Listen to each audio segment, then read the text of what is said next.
Sir KTR గారు పదే పదే కావాలని చెప్పేసి ప్రొవోకేట్ చేసుకుంటూ మాట్లాడుతూ ఉన్నారు కదా అధ్యక్ష.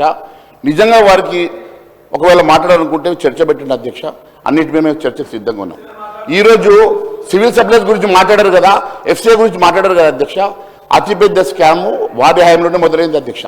రైస్ మిల్లర్ల దగ్గర వేల కోట్ల రూపాయల ప్యాడీని వారు ప్రొక్యూర్మెంట్ చేయించి వాళ్ళ దగ్గర లంచాలు తీసుకొని వేల కోట్ల రూపాయల ప్రొక్యూర్మెంట్ దగ్గర వాళ్ళ దగ్గర రికవరీ చేయకుండా వాళ్ళు చేసినటువంటి స్కాముల గురించి మాట్లాడదాం అధ్యక్ష. ఇరిగేషన్ గురించి మాట్లాడదామన్నారు కదా, మాట్లాడదాం అధ్యక్ష. కాళేశ్వరం గురించి అన్నారు కదా అధ్యక్ష. కాళేశ్వరం ఈ భారతదేశంలో అతిపెద్ద స్కామ్, దాని గురించి మాట్లాడడానికి మేము సిద్ధంగా ఉన్నాం. దాని గురించి మాట్లాడదామా, చర్చకు మీరు అనుమతించండి అధ్యక్ష. ఇంకో వారం పెంచమన్నారు కదా, వారం పెంచండి. వారికి వారమే సమయం ఉందట, వారం పెంచండి.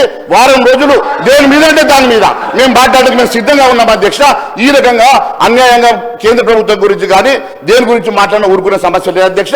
దాని చర్చకు పెట్టే మేము సిద్ధంగా ఉన్నాం. కానీ ఈ రకంగా అబండాలు వేయడం మంచి పద్ధతి కాదు. వారి ఫ్రస్ట్రేషన్ ఉన్నారు కాబట్టి ఎక్కువ మాట్లాడదలుచుకోవాలి అధ్యక్ష. కేటీఆర్ గారు కంక్లూడ్ చేసేసాడు. ఎట్లా చేస్తాం సార్ ఇట్లా మధ్య మధ్య ఇంటరప్షన్లతో? ఇదేం సార్, ఎంతమంది సభ్యులు, ఎంతమంది మంత్రులు, ఆఖరికి బీజేపీలకు కూడా అవకాశం ఇస్తాను. మీరు 10:30కు మీరు స్టార్ట్ చేసిన ప్రసంగము ఇప్పుడు 11:45 అవుతున్నది. 22 నిమిషాలు డిస్టర్బ్ అయింది అధ్యక్ష. హౌస్ ఆర్డర్ లో పెట్టండి సార్, హౌస్ ఆర్డర్ లో పెట్టండి సార్. ఇప్పుడు డిస్టర్బ్ చేస్తే ఎట్లా సార్? హౌస్ ఆర్డర్ లో పెట్టండి సార్. ఎట్లా మాట్లాడతారు? హౌస్ ఆర్డర్ లో పెట్టండి అధ్యక్ష. స్పీకర్ సార్, అధ్యక్ష, అప్పులు ఎగ్గొట్టి బ్యాంకుల నిండా ముంచేస్తుంటేనేమో బడా అధ్యక్ష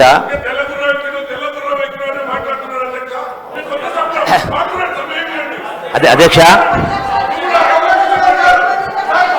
అధ్యక్ష అధ్యక్ష ప్లీజ్ అధ్యక్ష అధ్యక్ష శ్రీహరి గారు ప్లీజ్. అధ్యక్ష, గౌరవ శాసనసభ్యులు కేటీఆర్ గారు మాట్లాడుతూ 2-3 విషయాలు ప్రస్తావించారు. ప్రధానంగా ఒకటి, పాలమూరు జిల్లాను సస్యశ్యామలం చేసిన ఒకటి మాట్లాడిండు. రెండవది, ఈనాడు రైతు భరోసా గురించి మీరు ఇవెందుకు చేయలేదు అవెందుకు చేయలేదు మాట్లాడుతూ ఉన్నారు. అధ్యక్ష, పాలమూరు జిల్లాను వాళ్ళు సస్యశ్యామం చేసినామంటే ఏం మాట్లాడితే పాలమూరు జిల్లా ప్రాజెక్టు గురించి మాట్లాడారు. ఎన్నికల సందర్భంలో, ఎన్నికల ముందు ఒక పంపును ఆన్ చేసి నార్లాపు రిజర్వాయర్లో పోసి జాతికి అంకితం చేస్తున్నాం, ప్రాజెక్టు పూర్తయిందని మాట్లాడారు. నిజమా అబద్ధమా అధ్యక్ష? ఒకటి, ఈరోజు కూడా ఒక సెంటు కానీ ఒక గుంట కానీ ఏ రిజర్వాయర్లకు మొత్తం 5 లిఫ్ట్లు ఉన్నాయి. సెకండ్ లిఫ్ట్ వరకే నీళ్ళు వచ్చే పరిస్థితి లేదు ఈనాడు. రెండవది, ఈనాటికి కూడా కాలువలకు కానీ మిగతా దానికి కానీ ఇప్పటికీ అడ్మినిస్ట్రేటివ్ శాంక్షన్ లేదు. ఇంకా 40-50 వేల కోట్ల రూపాయలు ఖర్చు పెడితే తప్ప నీళ్ళు వచ్చే పరిస్థితి లేదు. నెంబర్ 1. నెంబర్ 2 అధ్యక్ష, మిషన్ భగీరథ గురించి మాట్లాడి విన్నా అధ్యక్ష. మిషన్ భగీరథ గురించి మాట్లాడి విన్నా అధ్యక్ష. అదేగా నేను ఈ రోజు కూడా ప్రూవ్ చేస్తా. రెండోది అధ్యక్ష, ఒక నిమిషం, ఇరిగేషన్ నుంచి మొత్తం పాలమూరు జిల్లా చేసినామంటే కాంగ్రెస్ హయాంలోనే ఆనాడు రాజశేఖర రెడ్డి గారు ముఖ్యమంత్రి ఉన్నప్పుడు కల్వకుర్తి లిఫ్ట్ అయినా, భీమా అయినా, నెట్టింపాడైనా, కోయిసాల 8 లక్షల ఎకరాలు ప్రాజెక్టు మంజూరు చేసి కాంగ్రెస్ ప్రభుత్వం రూలింగ్లో ఉన్నప్పుడే మొదటి లిఫ్ట్ని పంపు చేసి ఆనాడు శ్రీవారి సముద్రం నింపి నీళ్లు ఇచ్చి కార్యక్రమం చేసిన. వీళ్ళు 10 సంవత్సరాలు పరిపాలన చేసిన తర్వాత 8 లక్షల కోట్ల రూపాయలు అప్పు చేసిన తర్వాత ఈనాటికి కూడా ఇదే భీమాలో, ఇదే కల్వకుర్తిలో, ఇదే నెట్టెంపాడులో ఈనాటికి కూడా ల్యాండ్ అక్విజిషన్ కూడా పేమెంట్ కానటువంటి డ్యూస్ చాలా ఉన్నవి. ప్రాజెక్టు పూర్తి కానీ చాలా ఉన్నవి. పూర్తి ఆయకట్టు రాలేదు అధ్యక్ష, ఈనాటికి కూడా రాలేదు అధ్యక్ష. రెండో అధ్యక్ష, ఈనాడు లక్ష్మీదేవపల్లి దాని గురించి చాలా మాట్లాడారు, రిజర్వాయర్ చేస్తామని. రెండో అధ్యక్ష, ఆనాడు కేసీఆర్ గారు కుర్చేసుకొని కట్టిస్తా అన్నారు. అంటే 10 సంవత్సరంలో 2 సార్లు పూర్తి చేస్తా అన్నారు. అంటే 10 సంవత్సరాల కాలంలో 8 లక్షల కోట్ల అప్పు చేసి కూడా మరి ఎక్కడేసే కొంగడు అక్కడ ఉంది అధ్యక్ష. అంటే అందుకనే అధ్యక్ష, రెండవది అధ్యక్ష, ఈనాడు మిషన్ భగీరథ గురించి నేను 100% రుజువు చేస్తా. ఈ రోజున చాలా గ్రామాల్లో, మెజారిటీ గ్రామాల్లో ఎక్కడ కూడా 60-70% విలేజెస్లో నీళ్లు రావటం లేదు. రెండవది అధ్యక్ష, ఏ పద్ధతిలో ఇన్ని వేల కోట్లు ఖర్చు పెట్టి దాని ఏం జరిగిందో తెలుసు నాకు అధ్యక్ష. సర్దుబాటు కూడా చెప్తాం. అంటే ఇప్పటికి కూడా ఆ డిజైన్ ప్రకారం ఎక్కడ కూడా నీళ్లు కరెక్ట్గా రావడం లేదు, నేను రుజువు చేస్తా. ఇంతకుముందు మాట్లాడినారు రామారావు గారు, నేను ఇప్పుడే రుజువు చేస్తే నా పదవికి రాజీనామా చేస్తాను. నేను కూడా సిద్ధంగా ఉన్నా అధ్యక్ష. అంటే ఈనాడు పాలమూరు ప్రాజెక్ట్ అయినా ఇతర ప్రాజెక్టులు కూడా చాలా జరిగినాయి, చాలా లోపల పడ్డాయి.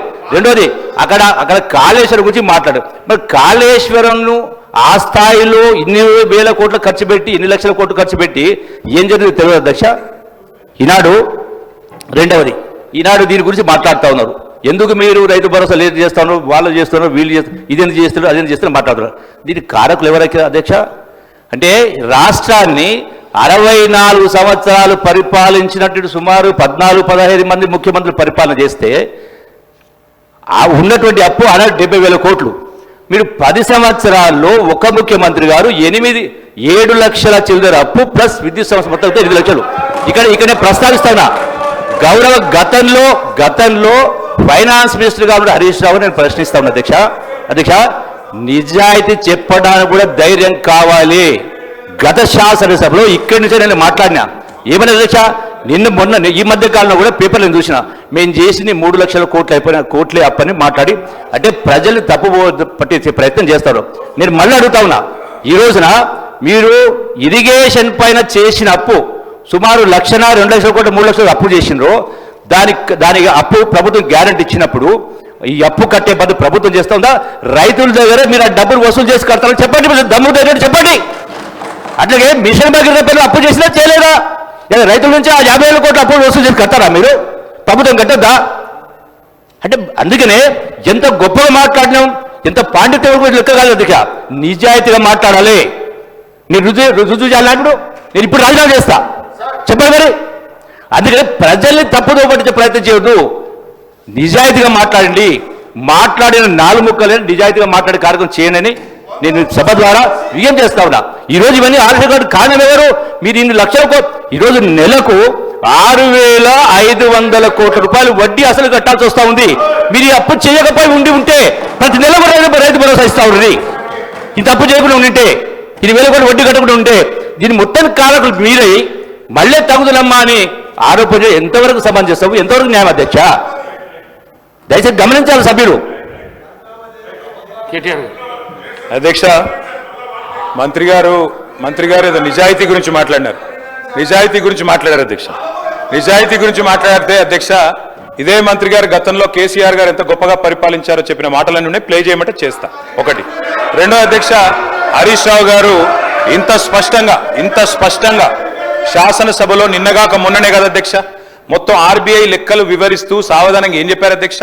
సంవత్సరానికి మా ప్రభుత్వం, కేసీఆర్ గారి ప్రభుత్వం చేసిన అప్పు 40,000 కోట్లయితే మీ ప్రభుత్వం సంవత్సరంలోనే చేసిన అప్పు 1,27,000 కోట్లు.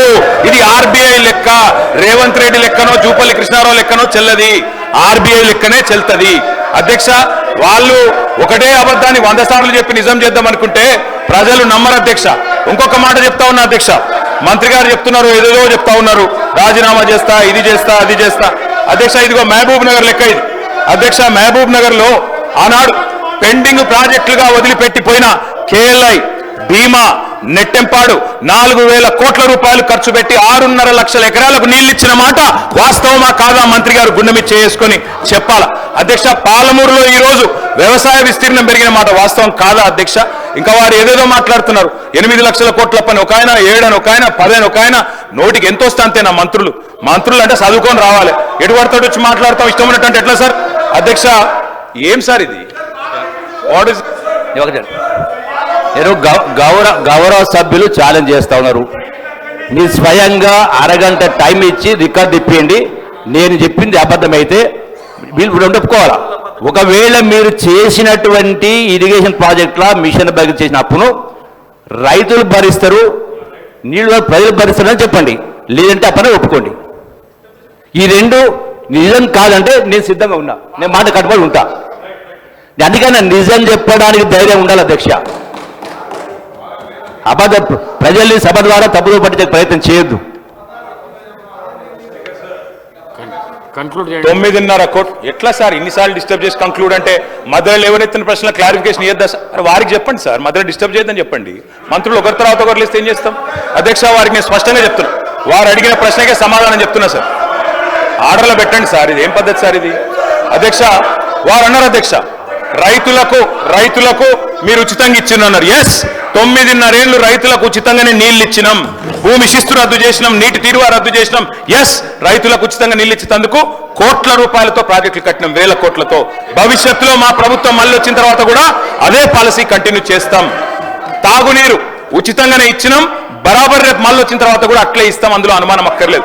మీరు నిజాయితీగా చెప్తున్నాం. ఎస్, మేమెన్నడూ కూడా రైతుల మీద కానీ, రైతుల మీద మాత్రమే కాకుండా తాగునీరు ఇచ్చిన కుటుంబాల మీద కానీ ఎన్నడూ అదనపు భారం వేయలేదు, భవిష్యత్తులో కూడా వెయ్యబోము. అదేవిధంగా అధ్యక్ష, ఇంకొక మాట వారు చెప్పింది వాస్తవమా సార్? 8 లక్షల కోట్ల అప్పని ఒక ఆయన అంటారు, 10 లక్షల కోట్ల అప్పని ఒక ఆయన అంటారు.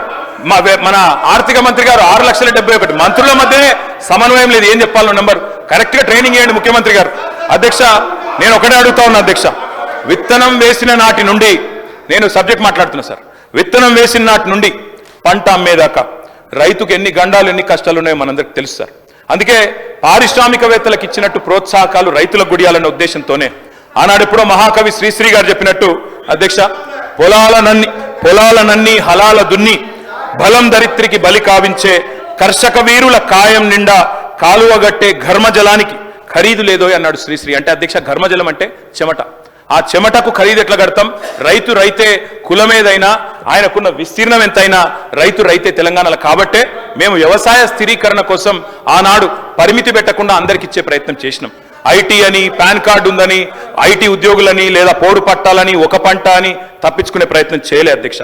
కౌలు రైతులు ఎదురు చూస్తున్నారు. ముఖ్యమంత్రి గారు మీరే చెప్పారు, కౌలు రైతుకి ఇస్తాం, రైతుకు కూడా ఇస్తామని స్పష్టంగా ముఖ్యమంత్రి గారు చెప్పినారు. కౌలు రైతులు కండ్లల్లో ఒత్తులేసుకొని చూస్తున్నారు. మాకు అసలు రైతులతో సమానంగా పైసలు వస్తాయని తప్పకుండా ఇవ్వాలని కోరుతా ఉన్నాం. నాడు రేవంత్ రెడ్డి గారే చెప్పినారు, బహిరంగ లేఖ రాసినారు. మీరు 22 లక్షల మంది ఉన్నారు కౌలు రైతులని. నేను ప్రభుత్వాన్ని అడుగుతా ఉన్నా, అనుభవదారుడి కాలం పెట్టినారు నిన్న మీరు భూభారత్లో. తప్పకుండా అనుభవదారుడి కాలం వచ్చిందంటే కౌలు రైతులు ఎవరో కూడా మీకు తెలుసు. ఆ 22 లక్షల మంది కౌలు రైతులకు ఎవరికైతే మీరు బహిరంగ లేఖ రాసినరో వారికి రైతుతో సమానంగా, భూ యజమానితో సమానంగా రైతు భరోసా ఇవ్వాలని చెప్పి కూడా మేము డిమాండ్ చేస్తా ఉన్నాం.